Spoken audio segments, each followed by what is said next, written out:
So we've got quite a big challenge. There are a lot of people living in hotels who need to be able to speak English, but also to learn to read and write. And we don't have very many teachers. So a big thank you to everybody who's stepping forward to take on this challenge with us in Bright Path Futures to help people learn to read. If you can read, then you can access learning. So if you want to go to an ESOL class or go to college, being able to read is a really important first step to help you feel comfortable in the classroom and to be able to follow what the teacher's doing. So our mission is to give people some simple language, but to make sure they've got the skills they need to be able to read and write in English. It's not a simple task, and it's a lot harder if you can't read and write in your own language. So what I'm going to do now is break down some of these skills and show you how to build the skills for people in a really incremental, step-by-step way. If you can already read and write in Dari or in Pashto or in any language, the things that you can already do are, you know that how to recognise the different sounds or the phonemes that make up a word. You know how to take a word to pieces and recognise the sounds, and you know how to take different sounds and put them together to make a word. You understand that a symbol written is the equivalent to a sound, so you can create a connection between a sound and a symbol, and you know how to put the symbols together to associate the sounds to make a word. And when you know how to do this, you take it for granted. It's a really easy skill, but when you don't know how to do it, these things are actually really important to learn first before you go anywhere near reading and writing. So the first thing we need to do is help somebody to understand that you can take sounds, you can put them together, and you can create a word. And you can do that without a pen, without paper, without any kind of reading and writing involved. It's the first thing. So I've chosen some objects here which have easy sounds in English to learn. So this hat, and we've got lid, we've got pen, we've got zip, zip, we've got tub, up. So the important thing is that first of all, whatever language you're using, somebody knows what the words are. So I'm going to work here with one of my friends who's learning to read and just show you. She can already do some of this stuff, so she's not a complete beginner, but we'll take you through the mechanism. So first of all, I want to make sure that she knows what these things are. So what's this in English? Pin. Yeah. And where is this one? Zip. Yeah. Do you know that? Hat. Hat, yeah, good. Can you remember this one? Lid. Lid. Lid, yeah, good. And this is new, I think. Do you know this one? Tub. Oh, good. Well done. Tub, yeah, tub. And did we do this already? Which one? What are you saying for this? A cup. Cup, yeah, cup. That's good. A glass cup. We're going with cup today. And then these. Pin. Oh, pin. You remember? Great. Okay, so first thing is know what the words are before you start to try to take them to pieces and put them back again. So in this situation, we know the names of these things, and I'm now going to do a little experiment. We're going to break them down into the different sounds or the phonemes which are in the word and see if my friend here is able to put the sounds together and recognise the word. So we'll have a go. We'll do it one first, which is Pin. great. Do you want to pick it up? You can take it. Yeah, just take it. That's fine. Good. Okay. So we've got that one. Okay, let's do one more. Zip. Yeah, you can take it. Yeah, please help yourself. That's cool. Okay, good. And brush. Can you do that one? Brush. Help yourself. Yep. This one. Mm-hmm. What is this? Brush. Brush. Yeah. Brush. Good. Okay, we'll do one more. Yeah, cool. So what's this? Han. Yeah, got it.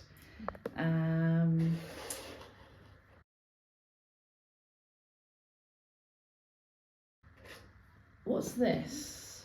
Tub. Tub, okay. Can you do the three sounds? Do you know this one? Yeah. Good, excellent, yeah. Nice. And can you, this one was lid.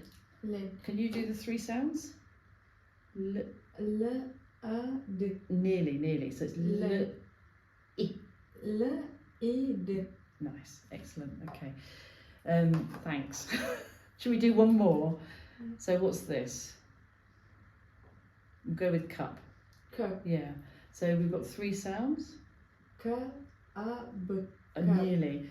K, a. B. Yeah. B. Great. Okay. Thank you. So what you can see here is that first of all, we're learning the name of the object. Secondly, trying to recognise those three sounds and what happens when I put them together. So I've got b, e, n, and I put them together, I get pen. Yeah, okay. I've got k, a, p, put them together, cup. Nice. Now, we've been practicing this a lot for a long time, right? So that's why it's quite quick and easy here. But it might take somebody days or weeks to be able to understand that you have three sounds, and when you put three sounds together, you get one word. Or in the case of this one, more than three sounds, because we have b, r, a, sh, which was four sounds. Brush. Okay.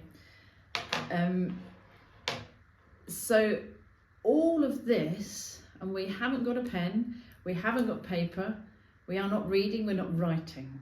But what we are doing is building this very important understanding of how words work and how reading works. So once you know that put is pen, then it's actually, this is not a very good pen, but good enough. It's not so hard to move from that to this is and this is and we have pen, yeah, okay. And once you learn what the sounds are with the letters, and you already know how to put them together.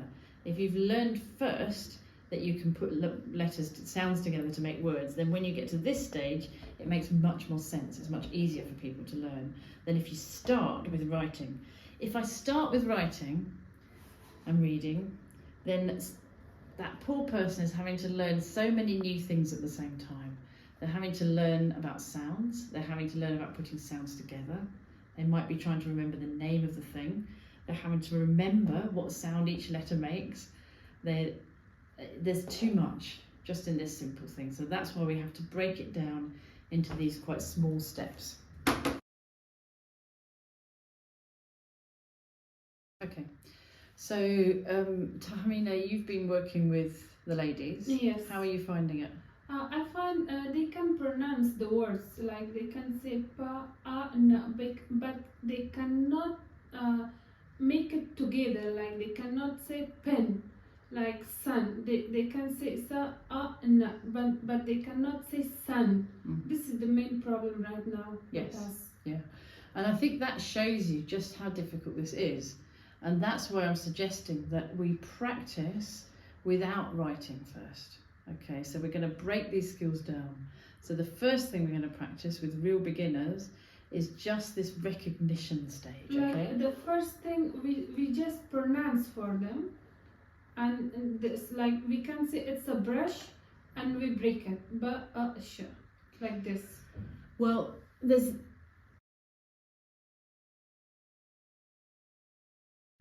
we talk about receptive skills and productive skills, okay? Yes. So receptive skills is being able to listen and understand, and productive skills is being able to speak and communicate what you want to say.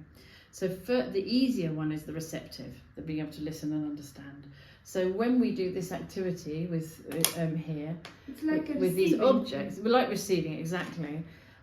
actually we can do this and she doesn't have to speak at all. So Yeah. I go, okay, which one is thank you, perfect. So we can do that with no language, just recognition. Okay, so at this stage all we know is that we can take three sounds, put them together and identify an object, right? Okay. That's quite a lot. Yeah. That takes a lot of practice. That Yes, will take it's time true. to get to, okay? When that's easy, which this is now easy because we've had that practice, Yeah. then the next thing we can do, still no writing, Still no is writing. okay, this is a pen, what are the three letters? So it's a very different thing to be able to hear the sounds and put them together to recognise the word, and to be able to hear the word and take it apart to recognise the Yeah, sounds. So that's apart. step two, if you like. Yeah. So should we try this one? Pen, what have we got? We've got, Pa, yeah, a, n. nearly, yeah, put Pa, n. good, Pen. excellent. Now, of course, the vowel sounds are difficult because this isn't a word that we know in our own language. Yeah. So if you're pronouncing the word wrong, you're going to get the sound wrong. That's understandable, okay? But we've still got that amazing skill of being able to think, pen, and then take it to pieces into three. That's a very different thing from hearing, put etten, and putting it together to make the word. And each of these steps will take time. Lots of practice, lots of time. When you can get to the point of taking it to pieces, then you can start to write it down. So if I now ask, can you write down pen? Do you want to try pen? Yeah, have a go. What have we got? Let's see. Yeah, great. So you know that that's p, and you know that's e. Excellent. And you know that's n. Nice, okay. And there it is, as if by magic, pen. Now that's taken months, Yeah. not days, not weeks, months of practice every day to get to that point. So why does it take that long? Why is it so hard?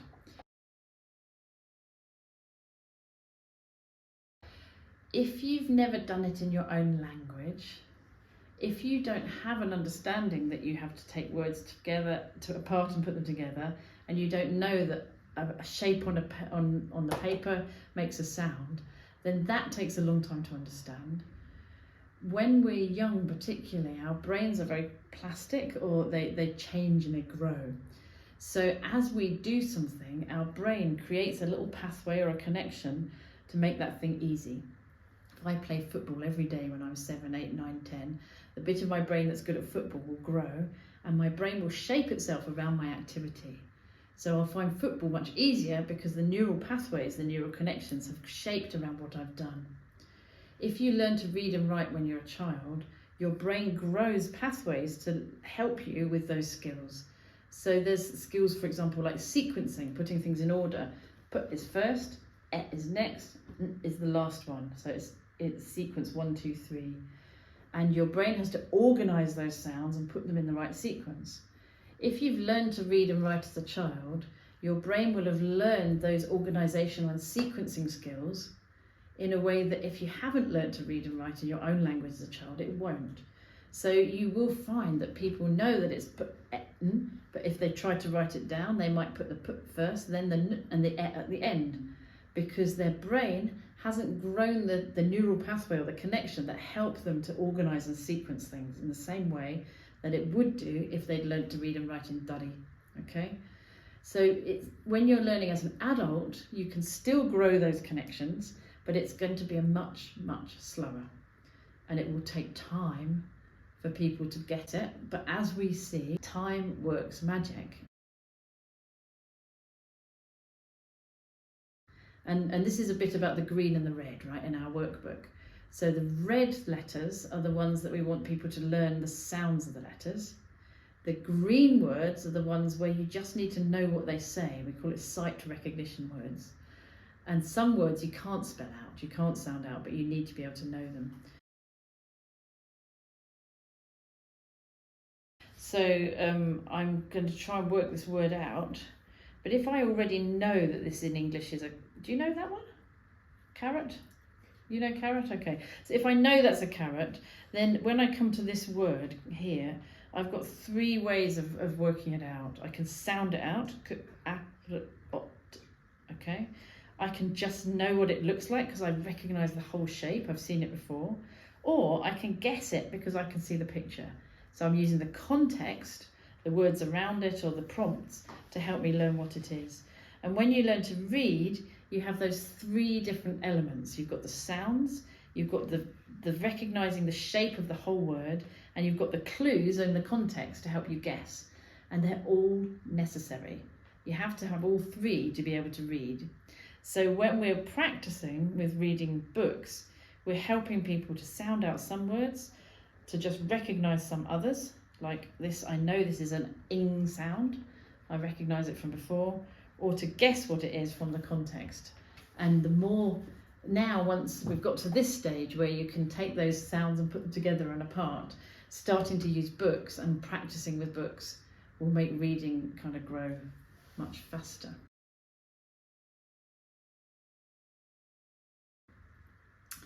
So is that making sense, Tahmina? Yes. Does it answer your question or not? Yeah, totally. Okay. Yeah. What are you going to do differently now when you work with the women?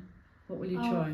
Right now, because we have in here like a different stage. Like Nadia, she's not anymore beginner, Yeah. And I have one beginner in here, student. And I was working I didn't say before the name of the letters for them. I just trying to write it down for them and they can pronounce for me. But next time I will change my way. First I want to say for them and break the words, and after together, and after that I will be wrote it down for them. Okay, that's cool. Yeah. And you can do more than one thing at the same time. Yeah. So you can have a bit of your lesson, maybe 10-15 minutes, where you're going to do this, you know, let's just use some objects, let's do the sounds, no writing. Yeah. You can also be looking at what sound does these letters make. You know, can we remember, I've lost, oh thank you, the blue pen. So, writing upside down is always interesting, but you know, can we remember the sound that this letter makes? What's this? Yeah. And Ma. yeah, good. And then it might be that the next step of there's a sound, can you write it for me? So there's production, receptive, but the same. So you can be teaching the sounds of the letters at the same time as you're helping people just with objects, because the skills will come together. Yeah, I didn't use before objects, but from now I will use objects.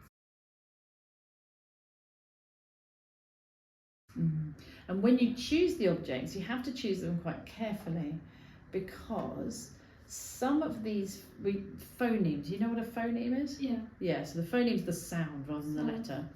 And some of the objects have phonemes which are very easy to recognise. So this one here, yeah, and the 3 sounds, just for an extra, come on. I'll do it, don't we? So we've got z, yeah, b, r, z, nearly. So z, I, yeah, b. That's it, great. And so this has got 3 sounds in, z, I, p, and that's quite an easy one to put together. But if we take this, for example, what's this in English? Phone, okay. Phone. So we've got f, o, n. Now that's quite hard. Yeah. Because first of all, the f sound is a ph. Then we've got an o, and the o is an o sound because we've got e at the end, so it's not o. Yeah. It's going to really confuse people, right? Yeah. So when you choose your objects, choose ones which are going to be easy sounds for people to put together.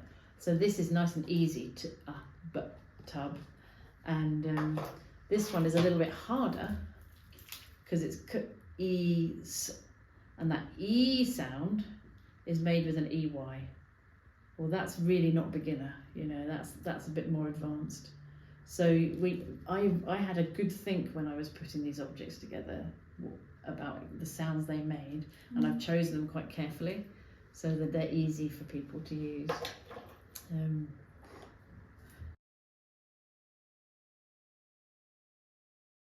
in the videos you'll see that I work on pronunciation quite a bit, and I'd like to explain a little bit about why we do that, and particularly why when I'm teaching people how to speak, I'm not teaching the separate words. So I don't say, how are you? I say, how are you? Can you say, how are you? How are you? Fine. Great. Thank you. And you ask me? How are you? Nice, okay. Now you can see that when she's learned how to speak, she's not learned the separate words, how are you? She's learned to say, how are you? As one thing. The reason that we learn that way is because we want people to speak naturally. We want them to be able to understand when people are speaking to us, and also that we want them to be able to speak in a way that people will understand. If you're trying to break down the words into how are you, you're so busy trying to concentrate and remember what are the words, that you won't be able to get very natural. If you learn just a series of sounds together and it becomes a pattern, it's much, much easier to kind of get it back and to use it over and over again. So you have to, a lot of people when they haven't got much experience teaching think that they have to get each word clear, each word understood. And I've had people kind of say to me, no, don't do it this way, it's too confusing, you have to teach them all the separate words. And actually, as somebody learning to teach English, you will have to change your way of thinking about it. Don't think about words, think about sentences. Think about groups of words together and teach them as sounds. So, how are you? Fine, thanks. What's your name? What's your name? Yeah, so what's your name? What's your name? Not what is your name? What's your name? And all of our videos are taught that way deliberately. And if people listen to them and practice, and if more importantly, if when you practice, you teach it that way, and don't confuse people, don't try and break down the words and go, okay, let's write them down and recognise each word. Particularly for beginners, it will be completely confusing and they won't be able to do it, and then they'll feel rubbish. But if you can remember to teach always and just go over it and over it again until it's easy, until when I say, how are you? Fine. Yeah, easy, right? Practice, just practice. I think that's pretty much it as in terms of the basics. What are we not doing? That's maybe important. We're not teaching the names of the letters. So I think you'll probably find a lot of people will go, oh, I know how to do this. Let's teach A, B, C, D, E, F, G. And we'll show people how to write them down. And then they're learning. Great, like they can write, look, A, B, C, D. You're not helping, okay? Because you've then got to unlearn something to learn it the new way. Because if you know A, B, C, it's not going to help you to read. And the point of doing this is to learn to read. You're going to get somebody very, very confused, actually, because then every time you ask them, what's this sound, they're going to go, A, and you're like, no, not A, ah. So we have to unlearn what we think we know, what you've maybe learned in school, the way you've been taught, and go back and strip that back to this different approach if you want people to learn as quickly as possible. So we're not going to focus on the names of the letters at first. Later, yes. Because if I say, can you spell your name, please? You're going to need to be able to say, my name's Jos, J-O-S. So yes, you do need that skill, but it's an advanced skill. It comes later down the line, okay? What else are we not doing? We're not just copying. That's another really tempting thing, that you can think that you're succeeding and people think that they're learning a lot because they learn how to handwrite and they learn how to copy things down. And if you've never written before, it's very exciting to be able to write and copy things down and you feel really good about it. So give them a little bit of that because that will make people happy and it's a good skill, but they're not really learning. They're not really learning to be able to read or write what the meaning of the words just by being able to copy the letters. So forming the letter shapes correctly is important and we will practice it, but don't go too far down that track because if you don't get the reading piece right, then you'll find that 3 or 4 months down the line, people are really stuck and you always have to go back to the beginning and sort of start there and build it up. Does that make sense? Yeah. Perfect. Any more questions? No, thank you. I got my answers. Excellent. Thank you ever so much. Oh, there is another thing. In the videos, we talk about how to use a pen and letter shapes. And what you'll find is that a lot of people start by holding the pen here, like this. And then when they're trying to write, they're doing this. And actually, even as someone who has a lot of experience with a pen, this is really difficult. I've got very little control because I'm just in the air and there's nothing to anchor my hand. So you'll probably find when people are learning pen skills that you have to really remind them a few times to hold the pen close. If I hold it here, I can put my hand on the paper or on the board, and then I've got this anchor, and so I can control the movement much more easily. But lots of beginners hold the pen here and they try to do this, and then it's much harder to get pen control. So that's one thing. Another thing which is likely to cause you a lot of difficulty is the line.